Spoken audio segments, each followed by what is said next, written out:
চিত্রনায়িকা শাবনূর। এত বড় পৃথিবীতে আর কাউকে ভালো না বেশে আমি তোমাকে সালমান কেন মৌসুমী কেমন ভালোবাসলাম? থেকে কেমন। মৌসুমী শাবনূর আর পপির প্রথম ছবি নিয়ে। ওকে বন্ধুরা, কেমন আছেন সবাই? আশা করি সবাই অনেক অনেক ভালো আছেন।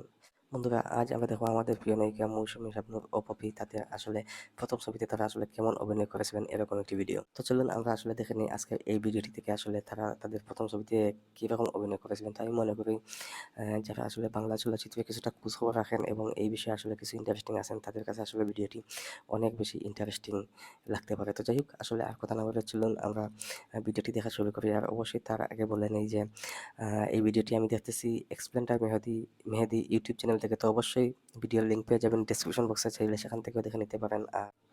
স্যার আমার এই নাম দিয়েছেন, এখন সবাই আমাকে এই নামেই চেনেন, চিত্রনায়িকা শাবনূর। এত বড় পৃথিবীতে আর কাউকে ভালো না বেশে আমি তোমাকেই কেন ভালোবাসলাম?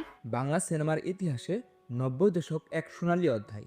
কারণ এই দশকে এসেছিল নতুন প্রজন্মের কিছু জনপ্রিয় নায়িকা, যারা শুধু বক্স অফিসে সাফল্য আনেনি, বরং দর্শকদের হৃদয়েও জায়গা করে নিয়েছিল। অবশ্যই আজ আমরা কথা বলবো 90 দশকের 3 প্রধান নায়িকা মৌসুমী শাবনূর আর পপির প্রথম ছবি নিয়ে। ওকে কার হাত ধরে তারা সিনেমায় এলেন এবং প্রথম ছবিতে কেমন ছিল তাদের অভিনয় আর দর্শকদের প্রতিক্রিয়ায় কেমন ছিল, ছবি থাকছে। তার আগে আমি একটি কথা বলে নিই, সেটি হচ্ছে শাবনূর এসেছিলেন এহতেশামের হাত ধরে, আর পপি এবং মানে মৌসুমী এসেছিলেন সুহানুর রহমান সুহানের হাত ধরে। তো আসলে দেখি ভিডিওটি আমি এখনো দেখি নাই, তো দেখি আসলে উনি কি বলেন। আমাদের আজকের আয়োজনে তো জানতে হলে পুরো ভিডিওটি শেষ পর্যন্ত দেখুন। আর গাইস, ভিডিও শুরু করার আগে সবার কাছে একটা অনুরোধ থাকবে, চ্যানেলে নতুন হলে অবশ্যই একটি আমার সাবস্ক্রাইব চ্যানেলটি করবেন। সাবস্ক্রাইব করে তো রাখবেন। চলুন শুরু করা যাক। মৌসুমীর উত্থান। এত বড় পৃথিবীতে আর কাউকে ভালো না বেশে আমি তোমাকে সালমান কেন মৌসুমী কেমন ভালোবাসলাম? থেকে কেমন। মৌসুমী তার প্রথম ছবি কেয়ামত থেকে কেয়ামত দিয়েই তারকা হয়ে যান। সুহানুর রহমান সোহান পরিচালিত এই ছবিতে তার বিপরীতে একই সঙ্গে লঞ্চ করা হয় সালমান শাহকে। লঞ্চ কিন্তু করা হয়। তোমার বাবা স্পষ্ট করে জানিয়ে দিয়ে গেছেন, তুমি যদি তার মতের বাইরে কিছু করো তাহলে তিনি তোমাকে। রেশমি চরিত্রে মৌসুমী সারা দেশে আলোড়ন তুলেছিল।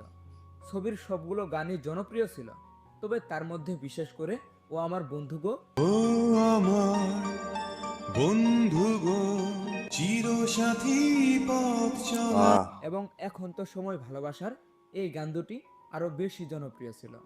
এখন তো সময় ভালোবাসা। অভিনয়েও প্রথম ছবিতে অসাধারণ ছবি, দর্শকদের অসাধারণ মন গান। জয় করে নিয়েছিল মৌসুমী। ছবির শেষে হিন্দির মতোই ভালোবাসার বাস্তব করুণ পরিণতি দর্শকদের হৃদয়ে দাগ কেটেছিল। তুমি আমার কাছে থেকো। হ্যাঁ রেশমি, আমি তোমার কাছেই থাকবো। সব মিলিয়ে প্রথম ছবিতেই এত আলোচিত এন্ট্রি কম নায়িকারই ভাগ্যে জুটেছে। ছবিও ব্লকবাস্টার সাফল্য পেয়েছে। কেয়ামত থেকে কেয়ামতে সত্যি মানে মৌসুমীও তার জীবনের অন্যতম সেরা অভিনয়টি তিনি করেছেন। খুব ভালো অভিনয় এভাবে করেছেন। প্রথম ছবিতে মৌসুমী পরিপূর্ণ সাফল্য পাওয়া তারকা ছিল। এখন তো সময় ভালোবাসা। পপির উত্থান। আবার শুরু করলে বুঝি? ছাড়া বলছি। পপিও তার প্রথম ছবি কুলিতে আলোচনা তৈরি করেছিল। এই ছবিতে তার বিপরীতে ছিল অমর সানি। নিলে ভালো হবে না কিন্তু। যাও, লক্ষ্মী ছেলের মতো টেবিলে গিয়ে বসো, আমি নাস্তা নিয়ে আসছি। মৌসুমীর মতো এত আলোচিত না হলেও এই ছবির গান আগে জনপ্রিয়তা পেয়ে যায়। আকাশেতে লক্ষ্য তারা চাঁদ কিন্তু একটাই রে, এই গানটি তখন তুমুল জনপ্রিয়তা পেয়েছিল। আকাশেতে লক্ষ্য তারা, চাঁদ কিন্তু একটারে। এছাড়াও জানুয়ারি প্রথম ছবিতে আসলে মানে পপি তার ঝলক দেখিয়েছিলেন এবং এটি আসলে সুপারহিট একটি ছবি এবং এটি বাংলাদেশের যে হিট ছবিগুলোর মধ্যে অন্যতম একটি ছবি। আর এটি কুলি ছবি 1997 সালে মুক্তি পেয়েছিল এবং খুবই জনপ্রিয় একটি ছবি। আর সেই সময় আসলে দারুণ ব্যবসা করেছিল এই ছবিটি। ফেব্রুয়ারি গানটিও কুলি ছবি আসলে অনেকবার দেখেছি, এর গানগুলো আসলে অসাধারণ। আর গল্প এবং হুমায়ুন আহমেদের যে আসলে অভিনয়, কমেডি একটি ছবি, দারুণ একটি ছবি কিন্তু সব কিছু মিলিয়ে। গানগুলো আসলে আমার অনেক প্রিয় এই গান। আর সেই সময় আসলে এই গানগুলো মানে টেপের যে ক্যাসেট আছে সেখানে আসলে প্রচুর আমরা বাজাইতাম। তার মধ্যে যেমন আকাশেতে লক্ষ্যতারা, এটি তো আসলে খুবই হিট গান। তারপরে আছে জানুয়ারি ফেব্রুয়ারি, আরেকটি আছে মানে তাদের মানে গ্রুপিং গান যেটি সেটি, আর সেটি হচ্ছে যে রঙে রঙে দুনিয়াতে আজকে আসি কালকে নাই, এরকম একটি গান। সেই গানটিও কিন্তু খুবই সুন্দর। আর আরেকটি আছে মানে আরেকটি পেয়ার আছে আমি এখানে, সেখানে জানো না জানো না তুমি তো জানো না। মোটামুটি কুলি ছবির প্রথম থেকে শেষ পর্যন্ত সব কিছুই মোটামুটি মুখস্থ, কেমন থেকে কেমন ধরে মুখস্থ। অনেক জনপ্রিয়তা পায়। জানুয়ারি ফেব্রুয়ারি মন চাই প্রেমে পড়ি, মার্চ মাসেও পেলাম না রে মন মানুষের দেখা। পপির অভিনয়ে প্রথম ছবি হিসেবে দারুণ স্বতঃস্ফূর্তই ছিল। প্রথম ছবিতেই তাকে পরিপূর্ণ নায়িকাই মনে হয়েছে। ব্যবসায়িকভাবে খুব ভালো পপির অভিনয় প্রথম করেছেন। ছবি ব্লকবাস্টার হিট ছিল। এপ্রিলও যায় রে চলে, এখন কি করি, কে কথা শুনাইলা পাগল হইয়া যাই। এবার শাবনূরের উত্থান। ডাইরেক্টর স্যার আমার এই নাম দিয়েছেন, এখন সবাই আমাকে এই নামেই চেনেন। শাবনূরকে কেমন পিচ্ছি চিত্রনায়িকা লাগতেছে। শাবনূর। শাবনূরের প্রথম ছবি চাঁদনি রাতে, বিপরীতে সাব্বির নামের নায়ক। এখানে আমি আগে একটি কথা বলে নিই, আর সেটি হচ্ছে মৌসুমী এবং পপি মানে তারা প্রথম ছবিতে যে ঝলকটি দেখিয়েছিলেন, শাবনূর কিন্তু আসলে সেটি দেখাতে পারেননি, কিন্তু অবশেষে আসলে কি হয়েছে সেটা আমরা জানি। কিন্তু শাবনূরের প্রথম ছবি চাঁদনি রাতে সেটি আসলে ফ্লপ ছিল। আর আমি আর একটি কথা বলে নিই, আমি বলেছিলাম যে পপি এবং মৌসুমী তারা সোহানুর রহমান সোহানের হাত ধরে এসেছিলেন। আর পপির প্রথম ছবি কিন্তু কুলি, এটার পরিচালক হচ্ছেন মুনতাজুর রহমান আকবর। তবে তিনি প্রথম সাইন করেছিলেন আমার ঘর আমার বেশ ছবিতে, আর তার সাথে ছিলেন শাকিব খান। আর ওটি আমার ঘর আমার বেশ কিন্তু আসলে পপির প্রথম ছবি, কিন্তু মুক্তিপ্রাপ্ত প্রথম ছবি হচ্ছে কুলি। তবে তিনি, আমি যতটুকু জানি যে তিনি আসলে সোহানুর রহমান সোহানের হাত ধরেই এসেছিলেন। তো যাই হোক, আসলে এটা মোটামুটি আমাদের জানা। তো চলুন এখন শাবনূরের ইয়েটা যে দেখি। তখনকার সাইড নায়ক ছিল। শাবনূর প্রথম ছবিতে দারুণ অভিনয় করলেও সাব্বির। নায়কের দুর্বল অভিনয় ছিল, যার কারণে ছবিটি ফ্লপ হয়ে যায়। হয়নি, আজ আমি তোমার কাছে কোনো অভিযোগ, কোনো করুণা এবং প্রেমের দাবি নিয়ে আসিনি। এই ছবি সত্যি কথা বলতে আসলে চাঁদনি রাতে ছবিটি আমি দেখি নাই। এই 1 সেকেন্ড অথবা 2 সেকেন্ডের একটি ক্লিপ দেখলাম। এটি দেখে আসলে যেটি আমি বুঝতে পারলাম, সেটি আসলে আমার কাছে মনে হয় যে প্রথম ছবিতে শাবনূর সম্ভবত মানে ডাবিং করেন নাই, মানে তিনি ভয়েস দেন নাই। আমার কাছে মনে হচ্ছে যে আসলে অন্য কেউ সম্ভবত তার ডাবিংটি করে দিয়েছিলেন। যদিও এটা আমার আসলে ধারণা, আমি আসলে সঠিকভাবে বলতে পারতেছি না। ভয়েসটা শুনে আমার কাছে এরকমটাই মনে একটি হয়েছে। গান, কথা যদি শুরু করি শেষ তো হবে না, রেডিওতেও জনপ্রিয় ছিল। কথা যদি শুরু আমি আসলে মনে হয় বেশি কথা বলতেছি ভিডিওতে, সরি। করি শেষ তো হবে না। এই গানটি ছবিটি শুনেছি। ব্যবসায়িকভাবে ফ্লপ হয়। প্রথম ছবিতে ব্যবসায়িক সাফল্য না পেলেও পরবর্তীতে শাবনূরের কেরিয়ার বর্ণিল এক অধ্যায় হয়ে ওঠে।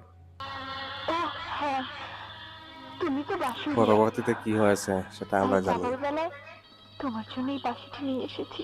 সেরাদের সেরা নায়িকা।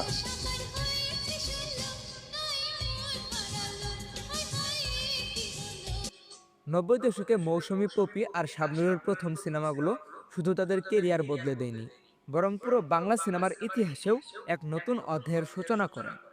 মৌসুমীর কিয়ামত থেকে কিয়ামত দিয়েছিল রোমান্টিক সিনেমার নতুন প্রাণ, শাবনূরের চাঁদনি রাতে দিয়েছিল দর্শকদের নতুন এক মুখ, আর পপির কুলি দিয়েছিল ৯০ দশকের শেষ ভাগে এসে নতুন এক তারকার উত্থান। এখন প্রশ্ন আপনাদের কাছে, কার প্রথম ছবির অভিনয় আপনাদের হৃদয়ে দাগ কেটেছে অবশ্যই কমেন্ট বক্সে জানাবেন। তো আজ এই পর্যন্তই, দেখা হবে নতুন কোনো ভিডিওতে। টেক কেয়ার, আল্লাহ হাফেজ। তো বন্ধুরা, আসলে দেখে নিলাম আমাদের 3জন 90 দশকের 3জন নায়িকা, যারা আসলে মানে এসে এই আমাদের পুরো টলিউড ইন্ডাস্ট্রিকে আসলে একটি পরিবর্তন করে দিয়েছিলেন, যাদের মাধ্যমে আসলে আমাদের পরবর্তী যে 90 দশকের শুরু থেকে একদম মানে 2010 পর্যন্ত আসলে যে ইয়েটা হয়েছে, এই টলিউডের আসলে এই সময় এই পরিবর্তনটা আসলে ওনাদের হাত ধরেই হয়েছে। এবং ওনারা পরবর্তীতে প্রচুর ছবি দিয়েছেন, যার কারণে আসলে মানে টলিউড ইন্ডাস্ট্রি সেই সময় আসলে রমরমা একটি অবস্থা ছিল। তো যাই হোক, এটা আসলে সময়ের বিবর্তনেই অথবা সময়ের পরিবর্তনেই আসলে এগুলো হয়েছে। ওনারা এসেছেন, ওনারা তাদের কাজ করেছেন, কিন্তু একটি কথা দেখেন, মানে শাবনূরের শুরুটা কিন্তু আসলে খুব ভালো ছিল না, চাঁদনি রাতে আসলে ফ্লপ গিয়েছে। তারপরে আমিন খানের সাথে একটি ছবি সম্ভবত করেছিলেন, সেটিও সম্ভবত ভালো যায় নাই। তো সবকিছু মিলিয়ে শাবনূরের শুরুটা আসলে তেমন একটা ভালো যায় নাই, কিন্তু তারপরে আসলে তিনি এমন এক পর্যায়ে গিয়েছেন আসলে মানে ধৈর্য, তিনি তার ধৈর্য দিয়ে এবং মানে তার পরিশ্রম দিয়ে, কাজ এবং মেধা দিয়ে তিনি আসলে নিজেকে প্রমাণ করে ছেড়েছেন যে তিনি আসলে একজন গুণী। তিনি এসেছিলেন মানে খুব বড় একজন ডিরেক্টর এহতেশামের হাত ধরে। তো এহতেশাম আসলে যাদেরকে এনেছেন তারা বেশিরভাগই ভালো একটি অবস্থানে গিয়েছেন। আর শাবনূর তো মানে ডালিউডের মানে সোনালী অক্ষরে যার নাম লেখা থাকবে। আর এবং আমরা জানি যে শাবনূর এবং মৌসুমী, পপি আসলে সবাই খুব ভালো অভিনেত্রী এবং তারা তাদের অবস্থান থেকে ভালোই ইয়ে করেছেন। আর মৌসুমী এবং পপি তাদের আসলে প্রথম ছবি আসলে খুবই সুপারহিট ছবি ছিল। তো যাই হোক, অবশেষে মানে মূল যে বিষয়টি সেটি হচ্ছে যে তিনজনের প্রথম ছবিতে অভিনয় কেমন ছিল, এটি তো আসলে তিনজনের প্রথম ছবিতে ভালোই অভিনয় ছিল, যেটা আমি দেখেছি আমার কাছে তিনজনেরই ভালোই লেগেছে, কারণ তাদেরকে আসলে খুব ভালোভাবে ট্রেন করে আসলে আনা হয়েছিল, যেটি মানে মনে হচ্ছে সত্য। সবকিছু মিলিয়ে অভিনয় ভালোই ছিল। তবে আমি যাই বলি না কেন, সবচেয়ে বড় কথা হচ্ছে আপনারা বলবেন আসলে আপনাদের কাছে কেমন লেগেছে। আর সেটি অবশ্যই কমেন্টের মাধ্যমে জানাবেন। আহ, যদি আপনারা আমার পরবর্তী রিয়াকশন ভিডিওগুলো দেখতে চান তাহলে আসলে চ্যানেলটি সাবস্ক্রাইব করে রাখবেন আর আপনাদের মতামত জানিয়ে কমেন্ট করবেন। তো আজকে এ পর্যন্তই, ভালো থাকবেন, আল্লাহ হাফিজ।